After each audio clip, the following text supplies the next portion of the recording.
Hello ಗೆಳೆಯರೇ, welcome to SSP ಚಿನ್ Kannada channel. ಈ ಒಂದು ವಿಡಿಯೋದಲ್ಲಿ ಛತ್ರಪತಿ ಸಂಭಾಜಿ ಮಹಾರಾಜರ ಬಗ್ಗೆ 10 ಸಾಲಿನ ಪುಟ್ಟ ಮಾಹಿತಿ, ಪುಟ್ಟ ಪ್ರಬಂಧ ತಿಳಿತೋಣ. ಹಾಗಾದ್ರೆ ಈ ಒಂದು ಪ್ರಬಂಧ ಅಂತಕ್ಕಂಥದ್ದು ಇಷ್ಟವಾಯ್ತಾ?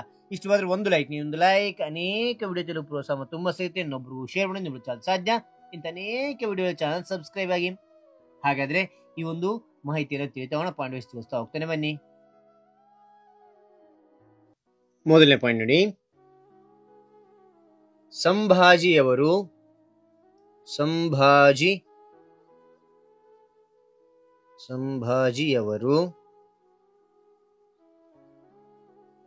ಹಿಂದೂ ಧರ್ಮದ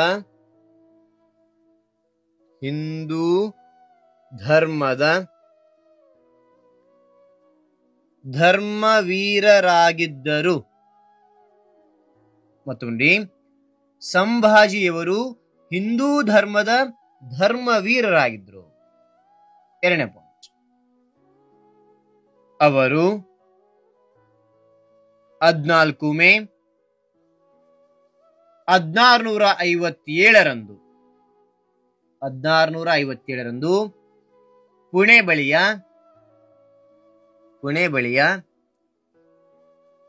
ಪುರಂದರಗಡದಲ್ಲಿ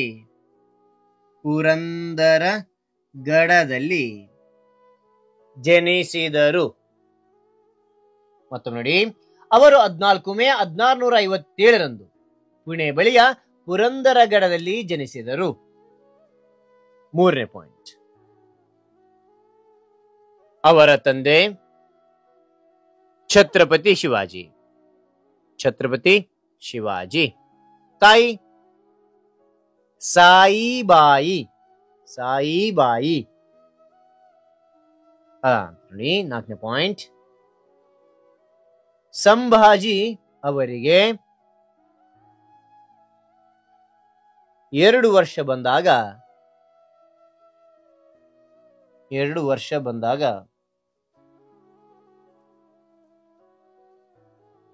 ತಾಯಿ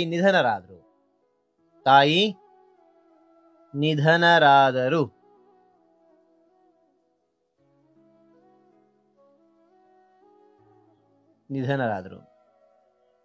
ಆದ ಕಾರಣ ಅಜ್ಜಿ ಜೀಜಾಬಾಯಿ ಬೆಳೆಸಿದರು. ಮತ್ತೊಮ್ಮೆ ನೋಡಿ, ಸಂಭಾಜಿ ಅವರಿಗೆ 2 ವರ್ಷ ಬಂದಾಗ ತಾಯಿ ನಿಧನರಾದರು. ಆದ ಕಾರಣ ಅಜ್ಜಿ ಜೀಜಾಬಾಯಿ ಬೆಳೆಸಿದರು ಅವ್ರನ್ನ. ಓಕೆನಾ? ತಾಯಿ ತೀರ್ಕೊಂಡಾಗ ಅಜ್ಜಿ ಆಗಿರ್ತಕ್ಕಂಥ ಅಂದ್ರಿಗಿನ ಛತ್ರಪತಿ ಮಹಾರಾಜರ ತಾಯಿ ಜೀಜಾಬಾಯಿ ಬೆಳೆಸ್ತಾ ಹೋಗ್ತಾರೆ. 5ನೇ ಪಾಯಿಂಟ್, ಶಿವಾಜಿ 1680ರಲ್ಲಿ ಮರಣದ ನಂತರ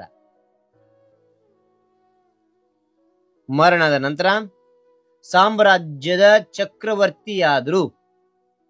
ಶಿವಾಜಿ 1680ರಲ್ಲಿ ಮರಣದ ನಂತರ ಸಾಮ್ರಾಜ್ಯದ ಚಕ್ರವರ್ತಿಯಾದರು.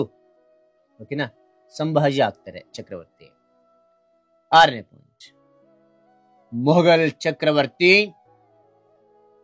ಔರಂಗಜೇಬ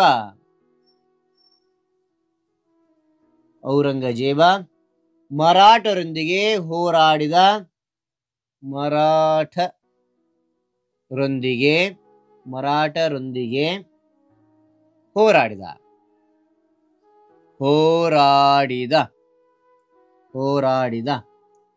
ಆದ್ರೆ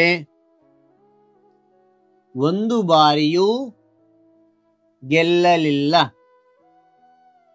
ಮತ್ತು ನೋಡಿ, ಮೊಘಲ್ ಚಕ್ರವರ್ತಿ ಔರಂಗಜೇಬ ಮರಾಠರೊಂದಿಗೆ ಹೋರಾಡಿದ, ಆದ್ರೆ ಒಂದು ಬಾರಿಯೂ ಗೆಲ್ಲಲಿಲ್ಲ. 7ನೇ ಪಾಯಿಂಟ್, ತಮ್ಮ ಜೀವಿತಾವಧಿಯಲ್ಲಿ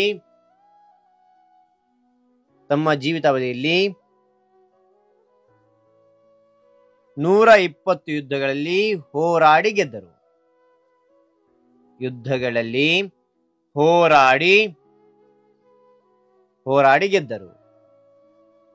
8ನೇ ಪಾಯಿಂಟ್, ಔರಂಗಜೇಬ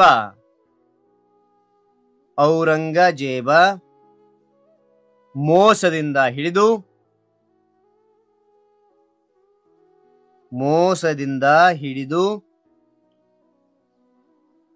ಇಸ್ಲಾಂ ಧರ್ಮಕ್ಕೆ ಧರ್ಮಕ್ಕೆ ಪರಿವರ್ತನೆ ಆಗಲು ಕೇಳಿದ. ಪರಿವರ್ತನೆ ಆಗಲು ಕೇಳಿದ. ಆದರೆ ಸಂಭಾಜಿ ನನ್ನ ಪ್ರಾಣ ಹೋದರೂ ಇಸ್ಲಾಂ ಧರ್ಮಕ್ಕೆ ಮತಾಂತರ ಹೋಗುವುದಿಲ್ಲ ಎಂದರಂತೆ. ಮತ್ತೊಮ್ಮೆ ನನ್ನ ಪ್ರಾಣ ಹೋದರೂ ಇಸ್ಲಾಂ ಧರ್ಮಕ್ಕೆ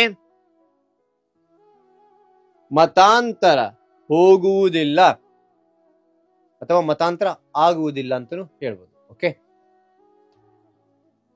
ಮತಾಂತರ ಹೋಗುವುದಿಲ್ಲ ಎಂದರಂತೆ. 9ನೇ ಪಾಯಿಂಟ್.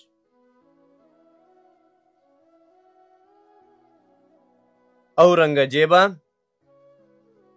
40 ದಿನಗಳ ಕಾಲ ಸಂಭಾಜಿಯವರಿಗೆ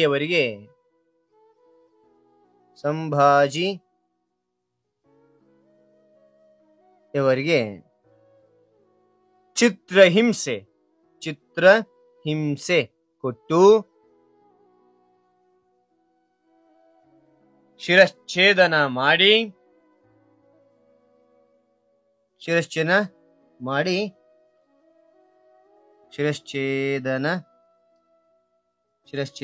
ಮಾಡಿ 11 ಮಾರ್ಚ್ 1689ರಲ್ಲಿ ಕೊಂದರು. 1689ರಲ್ಲಿ ಕೊಂದರು. ಇವರು ರಾಜ ಆದ ನಂತರ 9 ವರ್ಷ ಇದ್ದಿದ್ದು ಅಷ್ಟೇ. 80ರಲ್ಲಿ ರಾಜರಾಗ್ತಾರೆ, 89ರಲ್ಲಿ ಮರಣ ಹೊಂತಾರೆ. 1689. ಓಕೆನಾ? 9 ವರ್ಷದಲ್ಲಿ ಔರಂಗಜೇಬನ ಮಣಗಿಸ್ತಕ್ಕಂಥ ರಾಜನಾದ. ಓಕೆ, 10ನೇ ಪಾಯಿಂಟ್ ನೋಡಿ. ಅವರು ಇಂದಿನ ಮತ್ತು ಮುಂದಿನ ಹಿಂದೂ ಯುವಕರಿಗೆ ಸ್ಫೂರ್ತಿದಾಯಕ ಮಹಾನ್ ವ್ಯಕ್ತಿ. ಅವರು ಇಂದಿನ ಮತ್ತು ಮುಂದಿನ ಹಿಂದೂ ಯುವಕರಿಗೆ ಸ್ಫೂರ್ತಿದಾಯಕ ಮಹಾನ್ ವ್ಯಕ್ತಿ. ಓಕೆ, ಹಾಗಾದ್ರೆ ಈ ಒಂದು ಮಾಹಿತಿ ಅಂತಕ್ಕಂಥ ಇಷ್ಟು ಆಯ್ತು. ಇಷ್ಟವಾದ್ರೆ ಒಂದು ಲೈಕ್, ಅನೇಕ ವಿಡಿಯೋ ಪ್ರೋತ್ಸಾಹ ಮತ್ತು ತುಂಬ ಸಿಗುತ್ತೆ. ಇನ್ನೊಬ್ಬರಿಗೆ ಶೇರ್ ಮಾಡಿ ಸಾಧ್ಯ ಅಂತ ಅನೇಕ ವಿಡಿಯೋ ಚಾನಲ್ ಸಬ್ಸ್ಕ್ರೈಬ್ ಆಗಿ ಮತ್ತೊಂದು ಹೊಸ ವಿಷಯದೊಂದಿಗೆ ಮತ್ತೊಂದು ಹೊಸ ವಿಡಿಯೋದಿಂದ ಭೇಟಿ ಆಗ್ತೇನೆ. Thank you for watching. Bye ಮಕ್ಕಳೇ.